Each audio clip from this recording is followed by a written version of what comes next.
President Trump calling former FBI Director James Comey the ringleader of a den of thieves. The president talking about the Justice Department Inspector General's report that criticized how Comey handled the Hillary Clinton email investigation.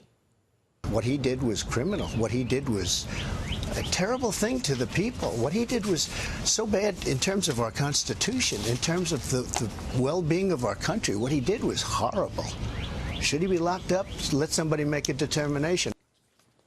The president also disputed part of the Justice Department's watchdog report. The inspector general called Comey, quote, insubordinate, but also said he found no evidence that political bias affected the investigation.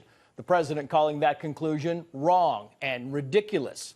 Peter Ducey is live for us at the White House. Peter, you were there for this morning's wild press appearance. And President Trump at one point, Trace, said that he believes the Inspector General blew it by concluding that there was no political bias at the FBI or at the Justice Department because their 500 pages worth of findings include this new text message from the FBI agent Peter Strzok where he says, we'll stop Trump from becoming president.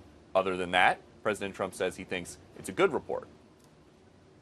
I think that the report yesterday, maybe more importantly than anything, it totally exonerates me. There was no collusion. There was no obstruction. And if you read the report, you'll see that. What you'll really see is you'll see bias against me and millions and tens of millions of my followers. That is really a disgrace.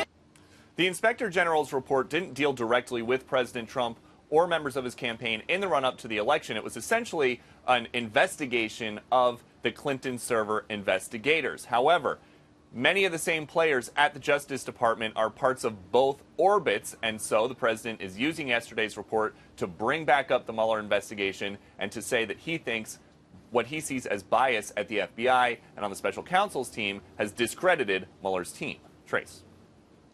Yeah, and certainly both sides are kind of dug in on their opinions in this report. What are Democrats saying about the report, Peter?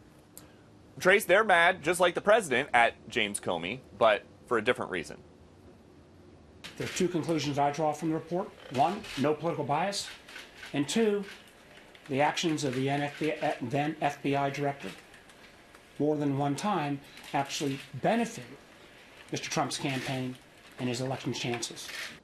So Democratic lawmakers on Capitol Hill are now echoing the excuse that Hillary Clinton has been making, or the point that she's been making for several months, that if James Comey would have been more discreet or if he would have handled things differently when it came to the email server probe, then the election may have ended differently too.